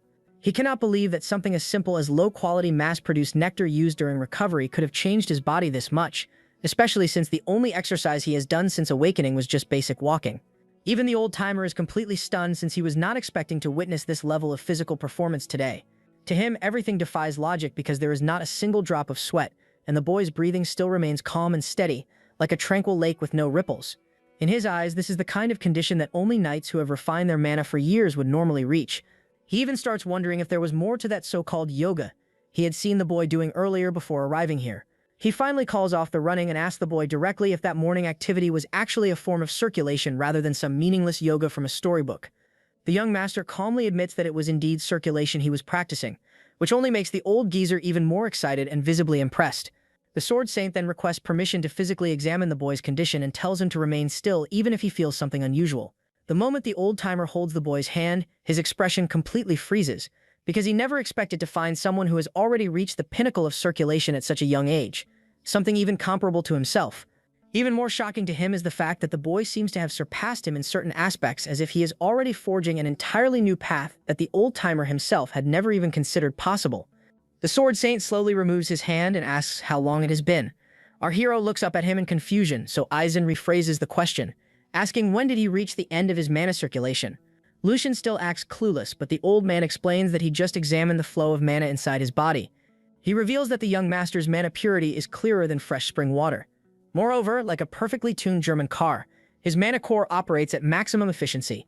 Aizen concludes that only a tiny handful of people could ever reach such a level of enlightenment. Lucian smiles inwardly and thinks that his suspicions from the start were correct. If what is happening is real, then there is no point hiding it anymore. Our hero has countless questions about his condition, and only someone like the Sword Saint can answer them.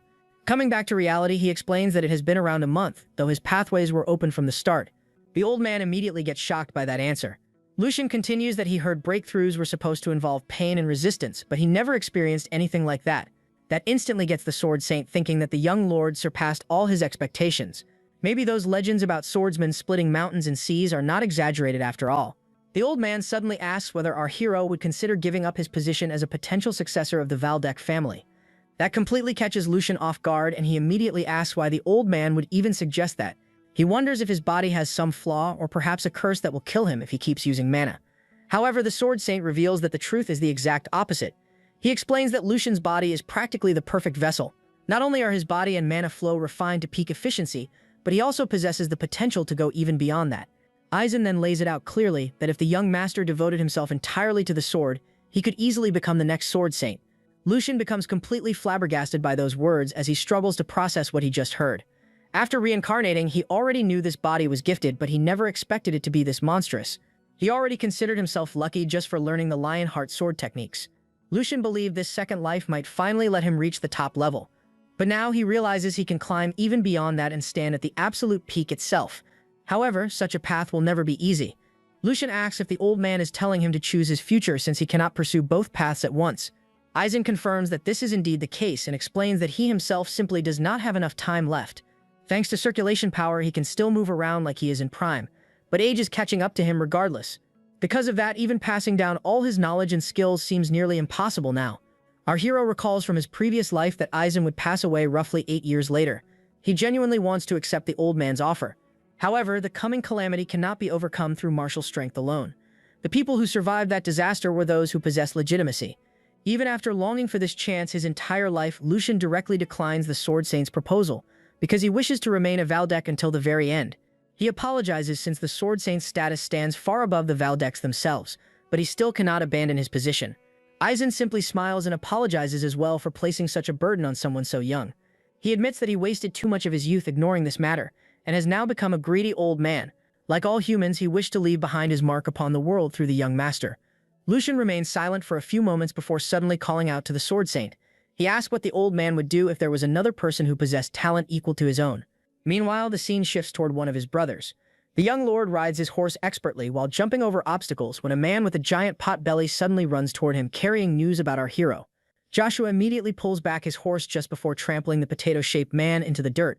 He asks if those ridiculous rumors are actually true. Running a hand through his hair, Joshua cannot believe he now has to deal with another candidate for the future head position of the Valdec family. The butler confirms the rumors and reveals that Lucian is currently training under the Sword Saint himself. That instantly ticks Joshua off as he starts ranting that competing against his other two brothers was already difficult enough. Now even the so-called neutral faction is starting to move. Throwing his towel onto the ground, he completely loses it and wonders why the weak brother could not just stay locked inside his room forever. The butler tries calming him down, but Joshua immediately fires back, asking how anyone could remain calm in this situation. He is already annoyed that he has to call Lucian his elder brother despite them being born only months apart. And now he has to deal with this. Biting his thumb, Joshua pushes his brain into maximum overthinking mode before his eyes suddenly widen. Calmly, he states that since Lucian started sword training, he will naturally need a sparring partner. He orders the butler to prepare 2 real sharp swords instead of cheap wooden practice blades. With a nasty smile spreading across his face, Joshua tells himself that he simply needs to remind Lucian that their power dynamic has not changed at all. Coming back to our hero, he asks the Sword Saint what he would do if he found someone equally capable. Although it might take some time to locate that person, they would surely make up for that delay. He promises that the person would be able to leave a mark on the Sword Saint even 100 years from now. The old man smiles and claims that he feels he has left our hero with a difficult task. He then tells the young master not to bother with this matter anymore and thanks him. Our hero thinks that this definitely must have felt like a joke to him, since even the most famous swordsmen are mediocre in his eyes. However, he tells himself that the Sword Saint can still keep hope. If our boy is someone regarded as the perfect vessel, then there must be someone with the perfect talent out there. In the past, he knew a person who was thinner than a stick and learned a very inferior version of swordsmanship, and yet remained at the top. The story then shifts to a group of knights rushing at a lone figure. In a flash, all the knights get sent to the afterlife with their throats slashed. That person only had pure talent as he became one with the sword. He was known as the sword demon Felix. Our hero tells himself that the guy will be his strongest vassal and will become the disciple of the Sword Saint. Going back to the training arena, Aizen tells our hero to show what he has learned so far. He instructs him to strike the wooden target 3 times in 3 different ways. He adds that since our hero can control mana, he should do a 4th strike using it. The young master locks in, thinking that this is the first time he has gripped a sword after reincarnating. He figures that he will need to control his strength, but then recalls that the real Lucian did learn swordsmanship. Our hero then gets into a fighting position as he delivers a vertical strike. Twisting his hands, he then delivers a horizontal strike and a diagonal strike. Finally, he concentrates mana into his sword, rushes towards the wooden target and blows it away with his attack. As the dust finally settles, our hero still remains in his swinging stance, trying to score max performance points. He figures that even though his movements were rusty in this new body, it should still be enough for a beginner. Lucian starts wondering if the old man is going to make his training more intense now. Aizen stays silent for a few seconds and then goes on to say that he expected a certain level of skill from the master. However, he was still extremely surprised. To our hero's complete shock, he states that the display was dog water at best. He asks the Sword Saint to repeat what he just said, who replies that the answer remains the same. The old man continues that his swordsmanship is full of bad habits. He even hints that the young master swings like a mercenary, which starts to make him sweat. Aizen explains that he focuses too much on power and speed while completely forgetting balance. Because of that, the sharpness of his attacks is dulled and there are huge openings in his defense. He then asks regarding the final blow, just how much time Lucian takes to infuse his sword with mana. Our hero answers that doing that requires him about 1 to 2 seconds. The temperature of the room suddenly drops as the old man states coldly that the 2 seconds he just mentioned are the difference between life and death. Faster than lightning, the old man manages to unsheath his sword and aim it at his neck before he even notices. He goes on to say that our hero needs to understand that gap because an enemy will relish such an opportunity. Lucian breaks into a cold sweat since he did not even see the stick till it touched his neck. On the inside, he calls himself an absolute idiot. He already lost his head once before to a noble, yet he was still acting all high and mighty. Standing at attention, he swears that he will correct his bad habits as well as his mindset. The old man smiles and says that even a gifted body is not absolute. There is no way he can overpower an experienced mana user with just physical force. If the body cannot withstand its supply of mana, then it starts to leak, which leads to openings that can prove fatal. In order to become one with the blade, the external and internal forces must harmonize with each other, thus leading to precipices. Aizen then demonstrates as he swings his sword lightning fast at another wooden target. At first, nothing seems to happen, but then the entire statue explodes into tiny bits. Putting his sword back into an imaginary sheath, he tells our hero that this is the path he needs to take to become stronger. A few days later at the training hall, the young master spars against the Sword Saint Aizen as part of his training routine. The Sword Saint calmly tells him that mana flow must never break while effortlessly blocking every single attack without even flinching once. He explains to Lucian that just as constant practice sharpens a swordsman's movements, he must also polish his mana control until it starts to feel as natural as breathing itself. Lucian struggles to break through his defenses no matter how hard he pushes, and Aizen explains that he must reinforce his entire body with mana while still keeping part of that power in reserve, so it can be redirected elsewhere whenever necessary. The lesson, according to Aizen, is that mana must be used at the exact right place and precise moment, and he immediately proves this point after casually parrying one of our hero's sudden attacks and sending him flying backward. The Sword Saint explains that only after balancing all these elements together in perfect harmony will he finally begin to understand the true way of the sword. The young master barely regains his footing and already looks completely exhausted, while Master Aizen simply smiles and coats his sword with mana. He then tells Lucian to put everything he has learned so far into practice by attempting to defend himself against the next strike properly. Our hero quickly takes his stance while the Sword Saint casually warns him that they will now raise the stakes a little. In the next instant, Aizen vanishes so quickly that only an afterimage remains behind, while his voice echoes through the hall that the young master must first calculate the enemy's speed and trajectory before responding with the precise amount of force necessary to counter it. The Sword Saint suddenly appears right in front of Lucian with a vertical slash already prepared. At that moment, our hero finally pieces together that the true core behind Sir Aizen's teachings lies in becoming one with nature itself, much like the endless flow of water. Through this harmony, a swordsman can bridge flaws in technique while minimizing wasted energy and still release overwhelming power at maximum efficiency.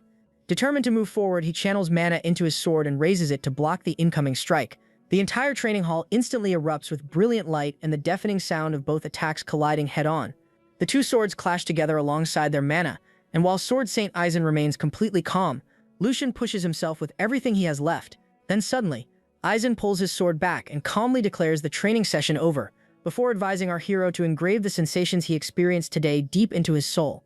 According to him, that alone would already be enough to raise Lucian into the ranks of a first-class swordsman, and our boy can only answer the praise with a tired laugh before collapsing flat onto the floor from pure exhaustion.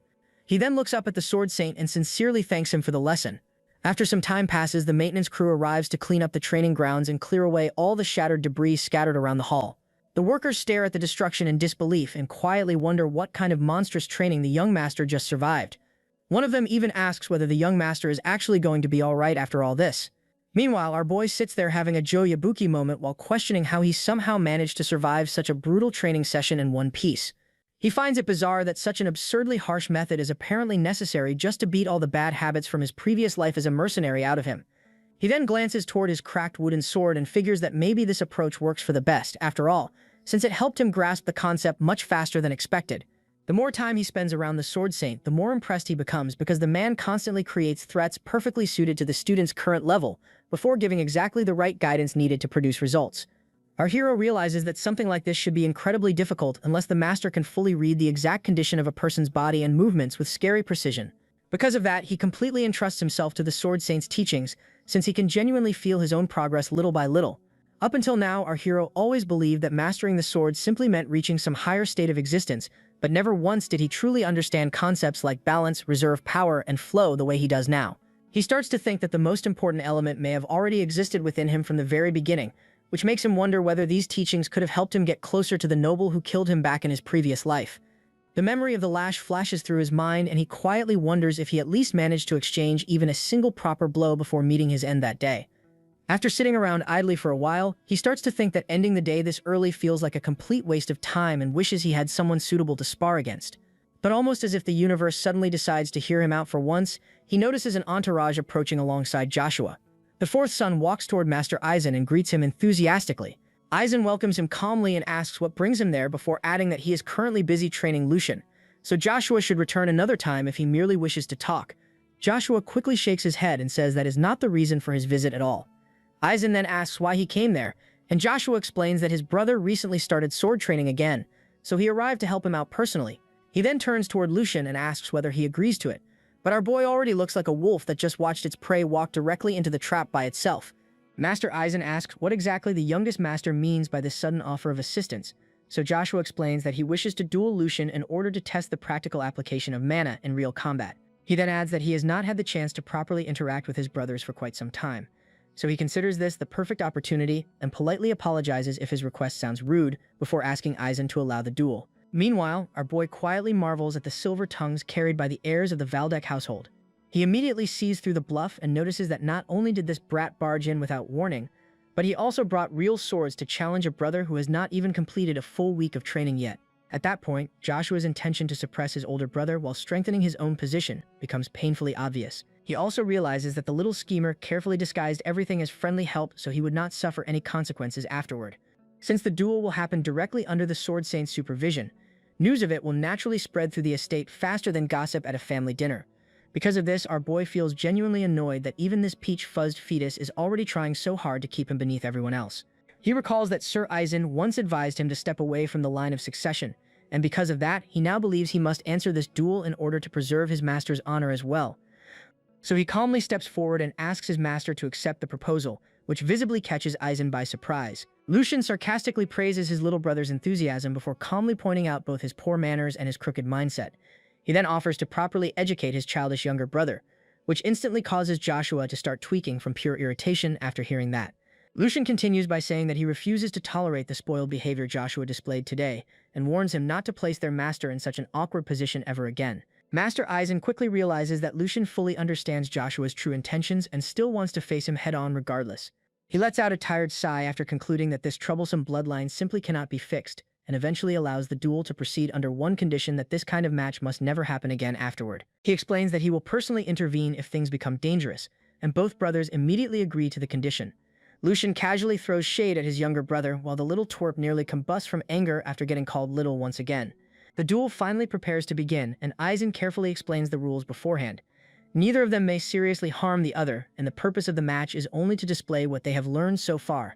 He further states that Lucian should approach the duel with the mindset of learning, since this is his very first one, while Joshua must remember the responsibilities expected from a senior. He says that he hopes neither of them brings shame upon the Valdek name.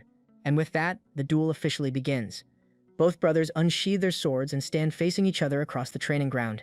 Meanwhile, Joshua quietly wonders when exactly his older brother started acting so full of himself and grows increasingly irritated every single time Lucian calls him little. In his mind, the fact that Lucian was born only a few minutes earlier somehow makes the whole attitude even more annoying. He promises that he will make Lucian shut his mouth and prove who truly stands on top, because something as trivial as birth order means absolutely nothing to him. Meanwhile, our hero quietly thinks that he would not even glare at a sworn enemy the same way Joshua keeps glaring at him right now. He slowly takes his stance and cannot help but feel nostalgic after finally holding a real sword in his hands once again. He recalls that nearly 2 months have already passed since his reincarnation, and quietly reflects that if he were still fighting as a mercenary, he would have already prepared every dirty trick imaginable just to secure victory. However, this time he stands here not as some wandering sellsword, but as the third heir of the Valdek family. He estimates that if he starts using swordsmanship from his previous life, Sir Aizen would probably notice it instantly without much difficulty. At the same time, no matter how sneaky and crafty Joshua acts, he is still ultimately just an inexperienced kid. Because of that, our boy decides to keep the duel within reasonable limits, though that train of thought immediately gets interrupted by Joshua's reckless comments. The brat smugly asks whether our boy has gotten scared now that he finally has to hold a real sword, then casually tells him not to worry, because dangerous accidents only happen when opponents stand on similar levels anyway. Lucian instantly takes back every thought about going easy on this little gremlin and calmly replies that they can switch to wooden swords instead if his little brother feels scared of getting hurt. At that point, he concludes that a proper beating truly remains the only medicine for a disobedient brat like this. Joshua loses his temper almost instantly and rushes straight toward Lucian while loudly promising to make him swallow those words. Our boy quickly raises his guard and immediately realizes that this fight may not be as simple as he first expected because Joshua also trained under Master Aizen personally. That fact alone already makes him a dangerous opponent, and things become even worse because Lucian completely exhausted most of his mana during training earlier. Even so, our hero decides to trust in his opponent's lack of real combat experience and quietly gathers his mana while preparing himself for the incoming attack. But then, instead of waiting, Lucian suddenly makes the first move himself and takes advantage of the brief opening Joshua leaves behind. The unexpected action catches everyone off guard, and our boy casually tells the brat to grit his teeth while blocking the strike unless he wants to bite his own tongue off. Their swords collide head-on, and in the very next moment, a blinding flash of light erupts across the entire training hall. As the smoke clears, the younger brother is on his knees, barely managing to hold his own. Lucian taunts him that a real man definitely does not kneel so easily. That ticks him off, who then parries the blade away and tells Lucian to shut the hell up. Joshua calls it beginner luck and tells him not to get full of himself. He then states that there will not be a next time and rushes ahead at full speed. The younger brother swings in a wide arc, forcing our hero to take a step back. He then rushes in with a downward strike but gets blocked. The roles get reversed as Joshua is on top and he smiles like a madman. The two continue to exchange blow after blow, forcing each other to give it their all. Meanwhile, the Sword Saint and the butler watch the entire scene from the sidelines. The fat man tries to reason with Aizen that perhaps the fight is getting a bit too rough. He explains that Joshua has always been wary of his brother, especially considering they are close in age. Because of the constant comparison, the younger brother developed feelings of resentment. That is why whenever the name Lucian is mentioned, he loses all reason and goes haywire. The butler is afraid that this could lead to a fatal accident. However, the Sword Saint tells him that his concerns are unnecessary. Even though Joshua is impulsive like a barbarian, he is still aware of his position in the family. The old man then reveals that the butler's concern should be the exact opposite, which catches him by surprise. Aizen goes silent and thinks that such a thought should not be entertained, given that Joshua is more skilled. Lucian's body has untapped potential, but he still lacks experience, while Joshua has average talent but has honed it through endless training. To put it simply, even if you take out swords from the duel, the difference in their skill is not something that can be overcome with luck. Even so, Joshua still lost control of his emotions and is now throwing his advantage out the window. On the other side, Lucian is quietly waiting for that opening to appear. That gets the old man thinking that to remain calm in such a situation requires someone who has overcome fear itself. This means that either Lucian cannot sense fear through sheer idiocy, or that he has experienced the jaws of death while holding on to dear life. Crossing his arms, Aizen feels like the situation leans more towards the second option. Coming back to the fight, the two are still hacking at each other at full strength. Joshua taunts him, asking where all that bravado went and why he did not listen when he was being considerate. He tells Lucian to forfeit while he still has the chance. Our hero gets annoyed by how arrogant his younger brother is acting. However, he figures that it must be thrilling for Joshua to finally defeat his elder brother. His entire body is vibrating from the power of the blows he is blocking. Originally, Lucian wanted to end this fight in a single attack since it is extremely easy to take down someone who lets their emotions run wild.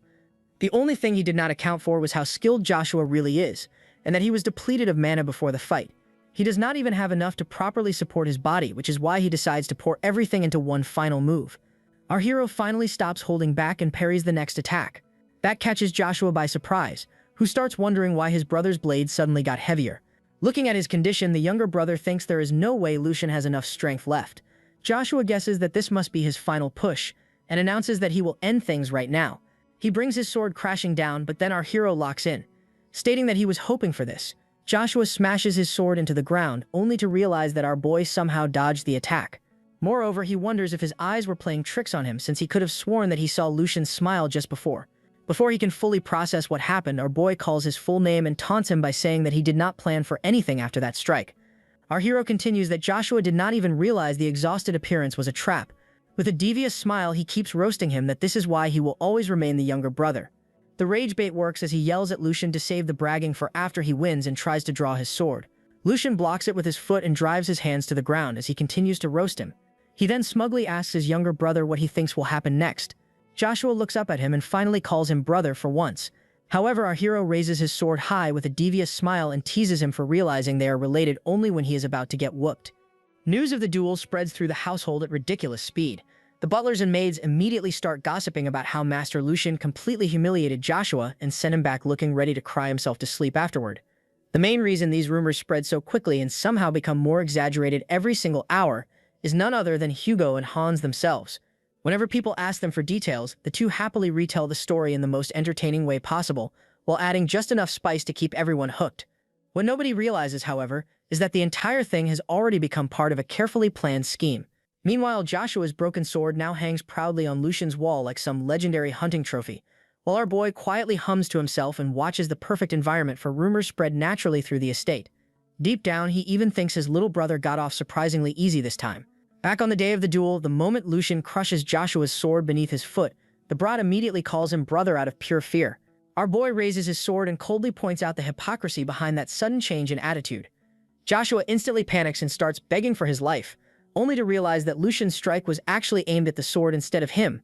Joshua's blade snaps cleanly into two pieces, and our hero quietly leans closer before warning him that if he ever tries another stunt like this again, things definitely will not end so peacefully next time. He then advises Joshua to mind his own business and behave like a proper younger brother for once, which causes the shaken Brat to nod his head obediently without another word. Since the rumors should keep his younger brother quiet for at least a while, Lucian decides that the internal household matters have been handled for now and shifts his attention toward the house of Marquis Logren instead. Soon after that, he heads toward his father and hands over the secret report Hugo recently delivered to him. He explains that exactly 1 week from now, the enemy plans to contact someone connected to the Logran side within Bestra territory. The Duke finds the whole thing absurd because although Bestra no longer serves any meaningful territorial function, it still remains dangerously close to Kelheim. Lucian agrees and explains that the enemy probably chose that location precisely because nobody would suspect activity happening there in the first place. The Duke acknowledges the blind spot before questioning why his son decided to bring the matter directly to him instead of resolving it personally. Lucian calmly replies that he currently lacks the necessary power because trapping a beast does not automatically mean one possesses the tools required to hunt it properly. The Duke immediately realizes that his son has approached him to obtain those tools, though he also questions whether Lucian truly deserves merit for such an operation. He explains that from the public's perspective, it would simply look like the Duke himself handled everything, and asks whether the young master genuinely believes he would gain any proper recognition from this achievement. According to him, a hunter only earns a real reputation after bringing down prey with his own strength. Otherwise, the result feels half-hearted and incomplete. The Duke then reminds Lucian that he already received both authority and opportunity to handle the matter personally, yet he still chose to seek a safer option through his father instead. He questions whether this truly represents the best his son can do, and our hero calmly replies that if he genuinely possessed the ability to complete the hunt alone, he would have gladly chosen that path from the very beginning. He adds that the path of the Royal Road can only truly be walked by people who already possess enough power to support it. Lucian calmly explains that simply stabbing a trapped beast with a spear while everyone already fears it should never count as bravery in the first place. Instead, he calls it a reckless act regardless of the final outcome because people would eventually lose trust in someone who acts that carelessly. Our hero then says that the true essence of a hunt does not lie in capturing the prey itself, but in protecting whatever stands behind the hunter. If the danger disappears successfully in the end, then it should not matter whether his methods get labeled half-hearted afterward. He quickly clarifies that this does not mean he plans to smile politely and wave at everyone like some wandering saint either. He then points toward the family hierarchy and explains that if the person originally assigned to fulfill a duty can no longer handle it properly, then naturally the next person expected to shoulder that burden has already been decided from the start. The Duke falls silent for a moment before finally admitting that the answer is sufficient. He quietly wonders how long it has been since someone managed to give him a rebuttal worth hearing. And on top of that, the response came from his own third son. He praises Lucian's answer by saying that a man must hold conviction in the path he chooses because anyone who gets shaken by a single comment will ultimately accomplish nothing in life. Lucian then asks whether this entire conversation was actually some kind of test, and his father openly confirms that it was indeed exactly that. The Duke explains that he wanted to see whether his son would simply bend beneath authority without resistance. He further adds that things would be different if Lucian himself lacked direction, but a person who cannot defend his own beliefs will never inspire others to follow him willingly. According to the Duke, someone like that would be unfit to lead the family and would struggle to even deserve the title of a proper man. Lucian quietly reflects that his father's unusually firm attitude did feel strange earlier, especially because the Duke already knew this entire matter stood far beyond his current abilities from the beginning. He finally lets out a small sigh of relief after realizing that the discussion turned out well enough, and then proceeds to ask his father for the support he requires. His father agrees to provide the necessary tools, but also warns that if they mobilize a large infantry force, the enemy will immediately notice their movements. Because of that, the Duke decides they will instead travel with a small elite group in order to avoid unnecessary attention. Lucian nods in agreement and asks for several knights from the family, but the Duke unexpectedly goes a step further and places the Black Lions under his command instead. He explains that this will serve as a valuable lesson so Lucian can understand what it truly feels like to carry the weight of responsibility on his shoulders. The scene shifts to a week later in the Bestra region.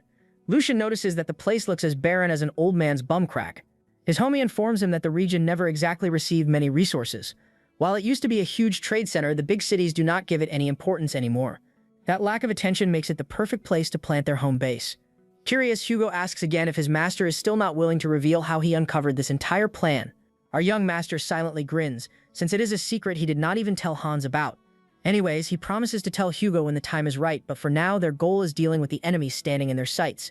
Assuring him that everything is set, he checks with Hugo to see if their trap is ready, to which the man replies that his insiders will pass along the same fake information he ordered them to spread. The storage room looks completely inconspicuous from the outside. Then Hugo also tells his lord that the requested item is ready, but they still need the men he recruited earlier. Our protagonist suddenly throws out a strange question, asking if Hugo is judging him for using his father, the Duke's men. As a former leader, Hugo understands that sometimes going overkill and playing it safe is better than risking failure. That said, he does admit that being useless in this situation stings badly. He wishes he were stronger and could make his lord proud. Patting the big guy on the back, our young master comforts him, saying this is only the beginning of their climb to the top. Biding their time patiently does not mean they have slowed down on the path toward his ultimate goal. Brogchi then tells him he is old enough for Unschlo status, but he still has a long life ahead of him. Hearing that, Hugo reminds him that their age gap is not even that wide, giving Lucian a painful reality check. He finally realizes that in this life, Hugo is only in his early 20s like him.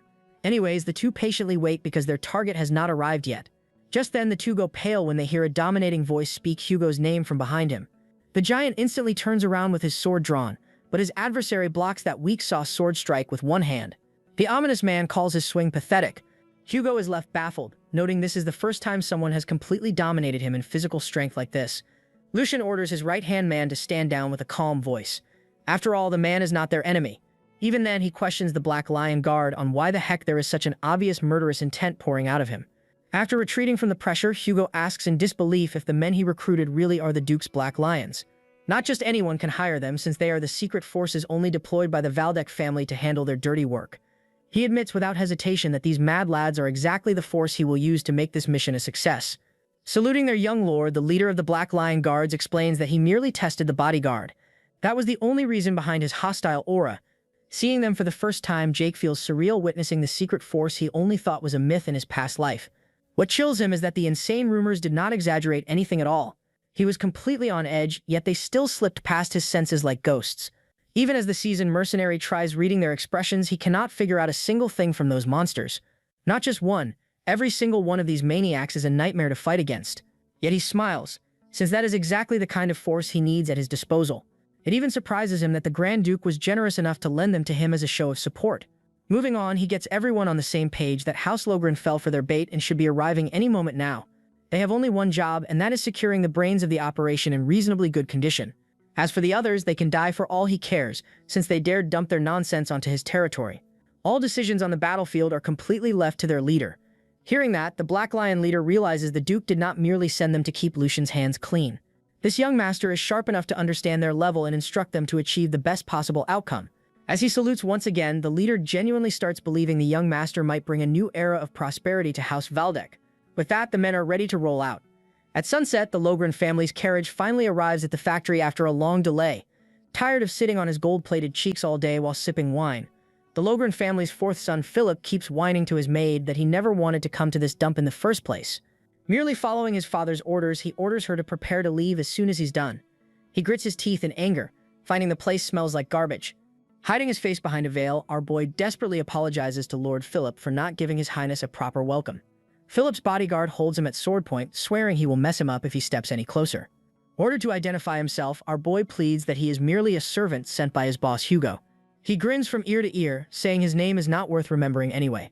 Annoyed, Philip orders his bodyguard to relax and walks right past Lucian like he is trash on the street. Meanwhile, Jake inside Lucian's body is thrilled because he just hit a bigger jackpot than expected. The Logren family's fourth son is such a spoiled, brain-rotted brat that he is too clueless to even feel fear while on the enemy's turf. A Marquise's son showed up with a pathetic guard squad, practically begging to get surrounded and folded by his men. From the looks of it, half his guards are not even experienced fighters. The one man beside him, however, seems different from the rest. Putting that aside, he still finds it weird that this pampered moron brought maids to a drug deal like he is heading out on a picnic. Irritated by his guide looking around too much, Philip complains that he is wasting his time and orders Lucian to do the one job he was given. Seeing our boy rush over and apologize like some poor sap, Philip is convinced Hugo sent a certified idiot to receive him. Our hero takes one last glance at the maids and wonders if he's seen the maids standing in the back before. But it would make zero sense for that person to be here wearing a maid outfit, so he brushes the thought aside. When Philip heads inside, his disgust at the foul smell only gets stronger. That is when Hugo arrives on the scene and apologizes for the delay in their meeting. After all, their precious cargo requires careful transportation, and that naturally takes time. Philip Logren notices that Hugo revealed his face and hopes he did not betray him, to which the mafia boss replies that he is not disloyal enough to forget his master over some bargain bin pocket change. He taunts the Logren brat, saying they must seriously distrust him if they came in person after all the detailed reports he already provided them. Promising that their product will bring Kelheim to its knees, Hugo offers to demonstrate the product he has been working on this entire time. Watching his top-tier villain performance, our boy is impressed by Hugo's insane ability to lie straight through his teeth without blinking once. Small Willy Philly tries acting tough, stating that he will personally order Hugo's punishment if he fails to deliver on his claims. The brat then orders Lucian to grab the product from his boss. Happily agreeing, our boy runs over and asks his so-called boss to show the product they prepared for their honored guests. Hugo passes something to him and gives our boy a signal with his eyes. Holding the glowing blue item in his hand, our boy gives Philip Logren exactly what he wanted. He straight up yeets it across the room toward the fourth son of House Logren. Feeling absolutely betrayed, the noble brat shouts at them and calls them insane as he sees a dagger flying toward the glowing blue item. The moment it makes contact, the blue vial cracks open right above Philip's squad. A brilliant blue flash erupts and blinds everybody in the room. The flash makes Philip's vision go completely dark. The brat trembles like an earthworm on the ground, begging his guards and mommy to save him.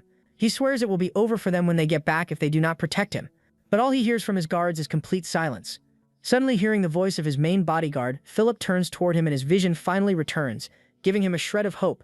However, that hope instantly shatters when he sees his most trusted aide bleeding from every hole in his body.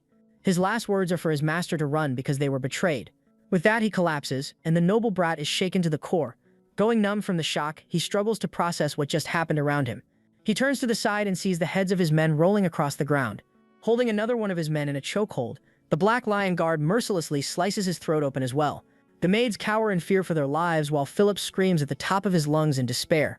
This was the brilliant plan of our dirty-handed mercenary Jake, who used the blue flash bombs that are ridiculously fragile and expensive to make use of properly. There is no better tool than this for stealing the enemy's attention and vision in one move. Yet there is no doubt in his mind that the Black Guard's speedrunning the disposal of the Marquise's men is genuinely insane. With the last man finally down, the Black Lion's leader informs him that the enemy has been neutralized. His next plan is returning with the maids and the Logren family's fourth son back to the Valdek estate. At that moment, Lucian recalls his father's words that this is what he meant by the pressure of carrying the weight of his decisions. He watches as the guards corner the sewer rat who is supposed to be the son of a powerful marquis. Despite all his begging and whining, the Black Lion leader ignores the brat's tantrum and states that the Duke of Valdek will personally decide his punishment. The moment he hears the name Valdek, Philip completely breaks down and his rusty, rotted brain finally pieces together that his guide was not a random commoner. Behind the veil was the third son of House Valdek himself. Refusing to become a hostage for his enemies, he screams for the guards outside to protect him already for crying out loud. When he realizes all the guards outside are already dead too, he suddenly shouts Felicia's name. That is the maid with nerves of steel who has been standing calmly this entire time. Lucian cannot even hide his shock anymore because what he thought could never be true is slowly becoming reality right in front of him. With a face recognizable from a mile away and an eerily similar name, he knows the maid who picks up a sword like it is second nature to her. There is absolutely no doubt left in his mind that the Felicia standing before him is not a maid, but the sword demon Felix.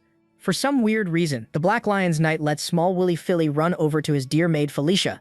Getting on his knees and tugging Miss Maid's skirt like a baby asking for milk, he begs the sword demon that he will give him anything if he gets him out alive. He even goes as far as saying on his word that nobody will dare insult Felix's mother over her peasant bloodline ever again. Watching Felix completely ignore him, the brat keeps yapping non-stop. Felix finally snaps and tells little Philly to shut up if he wants to live. With that, he draws his sword. The Black Lion's knight applauds his will to fight back, but says that would be a fool's errand. He gives the kid who is around Lucian's age one final chance to surrender wisely, but the sword demon refuses to lower his blade even an inch. Sir Nixon realizes there is no getting through that thick cross-dressing skull with words alone. He charges forward with his blade aimed directly at the sword demon's eyes. In response, Felix shifts his weight at the very last second before one of his eyeballs can get popped like a balloon. His split-second movement deflects the Black Lion's knight's blade and leaves the man wide open for a counterattack. After that, the monster backflips in his maid outfit while using that momentum to continue the attack. The last thing the long-haired knight sees is his reflection in the sword demon's blade before his neck is nearly separated from the rest of his body. Carrying the aura of a seasoned killer, Felix lands acts like it was nothing. Jake's suspicions are finally confirmed observing those infamous reflexes firsthand. Reflexes so absurd it's like predicting the future. He flashes back to his life as a mercenary when he first saw the elegant swordsman who looked completely out of place among filthy roughnecks like them. His pretty boy face and slim physique did not exactly blend in with that crowd. Now he understands that the Logren family's illegitimate child Felicia lived her life as Felix in order to hide her true identity. The Black Lion's Knight is stunned that he would not even be standing there if he had dodged an eye blink later. Humbled by this experience, the seasoned warrior realizes he still has much to learn. Refusing to shame her family's honor by surrendering, Sword Demon Felicia prepares herself to at least secure one kill before dying. The Sword Demon senses a terrifying murderous intent radiating from Sir Nixon, someone she obviously cannot beat in a fair fight. After that, the two men observing from above are in a completely different league. It quickly becomes clear to her that death is creeping closer and closer with every second. So if this is going to be her final showdown, she will go all out without leaving behind any regrets. Watching from above, the Black Knight's leader is impressed by Felicia's nerves of steel in such a hopeless battle. In the time it takes a single drop of blood to hit the floor, the two sword masters clash against each other at lightning-fast speeds. Their blades smash together tip to tip. Before the victor can be decided, however, a dominating shout ordering them to stop this fight to the death instantly causes both of them to freeze. The two quickly back away from each other. They see Lucian glare at them dead serious as he states he will not stand there and watch more blood get spilled pointlessly. Sir Nixon reminds him that he gave them full authority to make decisions on this mission. He argues that the Sword Maid will eventually grow into a dangerous enemy for House Valdek in the future, reminding the little black lion whose leash he is really on. One stare from our young master makes it clear that he is not asking for opinions. Still, he presents the logic that it is guaranteed one of them will die like a dog in this fight. As the level-headed noble, he uses his authority as the third son to settle this with a duel against Felicia instead. If she wins, she is free to leave without harm. If she loses, however, she will surrender to him unconditionally.